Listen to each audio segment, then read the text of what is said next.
Yeah. Dr. Anthony Harper, blessed to be with a member of Israel Knesset, Sharren Haskel. Thank you for joining me. You are in Ethiopia now, I know. And so Mhm. what is happening there now in Ethiopia? I know especially, I know you're interested in the Queen of Sheba Accords. Explain to our viewers about the Queen of Sheba Accords. So we had here the first Pan-African Israeli conference here by the Israel Allies Foundation, the Israel Africa Initiative, and Think. Those organizations has created this incredible summit here with parliamentarians from Israel and from more than 26 African countries here on the continent. It was actually absolutely mind-blowing. There was so much information and so much connections that were built here in the summit. And one of my proposition was to maybe start initiating accords like the Queen Sheba Accords, similar to the Abraham Accords, that need to strengthen our relationships, and is going to be built on the people-to-people relationships, going to put the people in the center. And around that, we're going to build mutual projects about economy, tourism, education, safety and security. I mean, a lot of our challenges are very similar. Radical Islam is spreading all around the world, including Africa. In Nigeria, just a little bit more than a week ago, the Boko Haram terrorist organization has massacred more than 80 people. And these are things that are happening almost every week in Nigeria.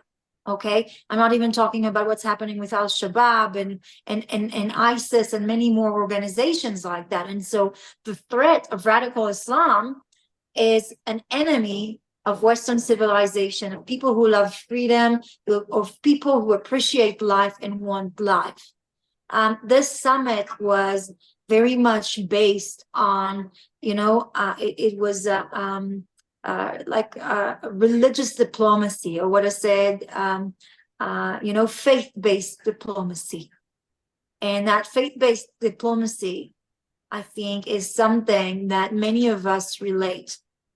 This is Christian Judeo values that we are both, this is the foundation of the relationship.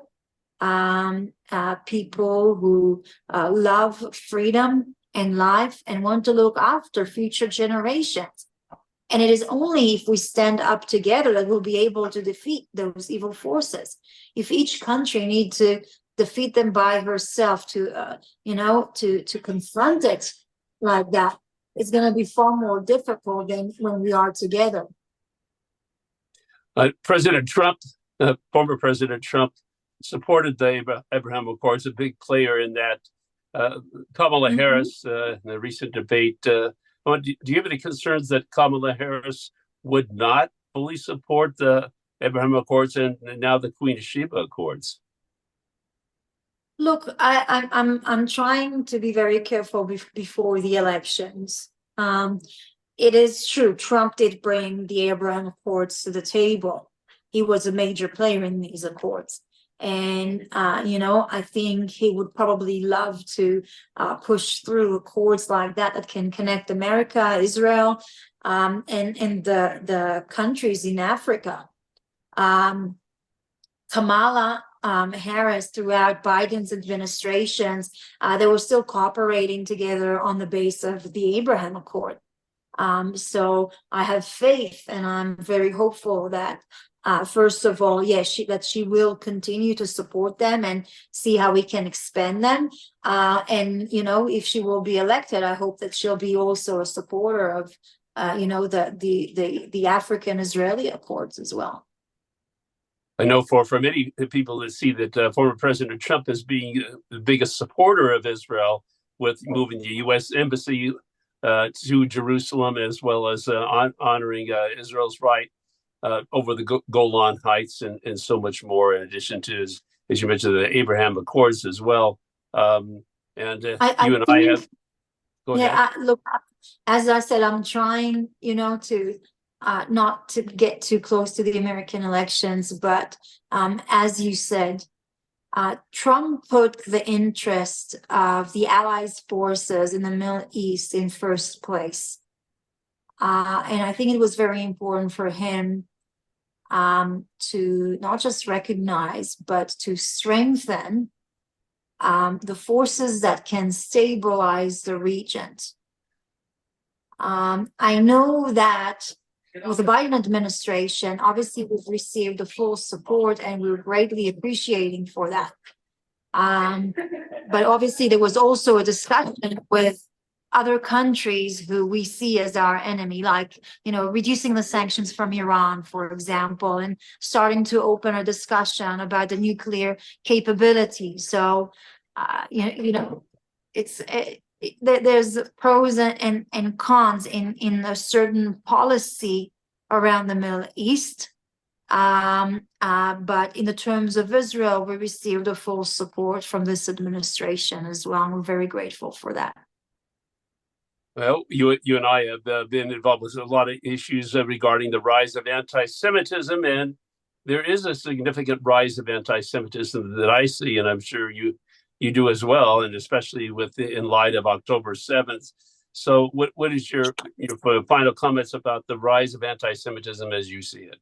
And I know that there was some artwork in Melbourne, Australia, too, that was very anti-Semitic. Yeah, I mean, look, the artwork installation, which is not really art. This is manipulating and celebrating murder, death, massacre, rape, and burning of people. I mean, it might look to some people quite innocent, like a triangle lit in red in the middle of a room. But they need to understand that Hamas, in all its publication, has constantly put red triangles over people he had murdered or people he had threatened to murder, massacre, rape, or eliminate.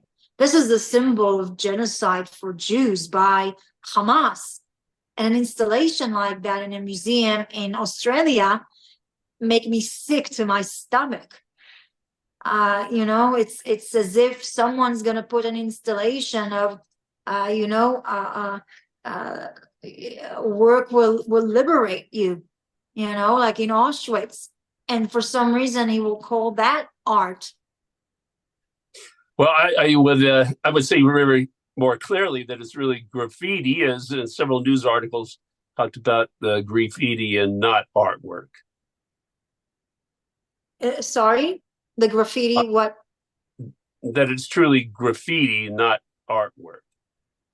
Yeah, this is not graffiti and not art. I mean, I consider some graffiti, artwork on buildings and stuff like that. Obviously, there's a lot of artists, but this is just promoting genocide straight on without even hiding it. Mm-hmm. It's appalling. I mean, anyone, that really understand that, I can't understand how a museum will actually put that up. And with the rise of anti-Semitism all around the world, it's something that really worries me.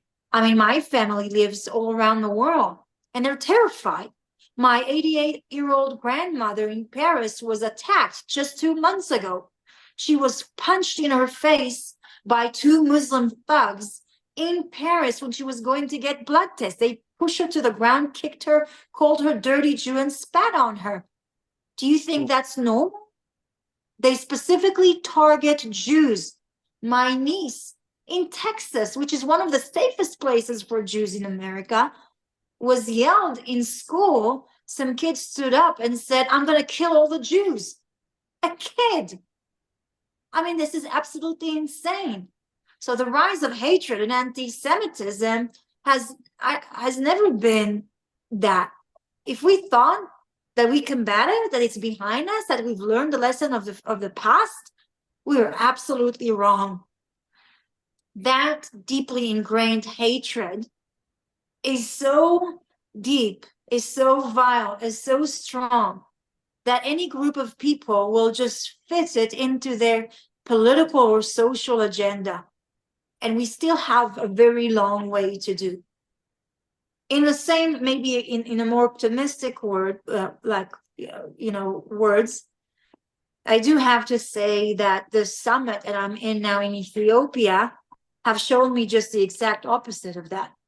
These are dozens of parliament members that only showed us love and appreciation and support. And I can't even explain to you how much it strengthened me, how much it strengthened us, Israelis.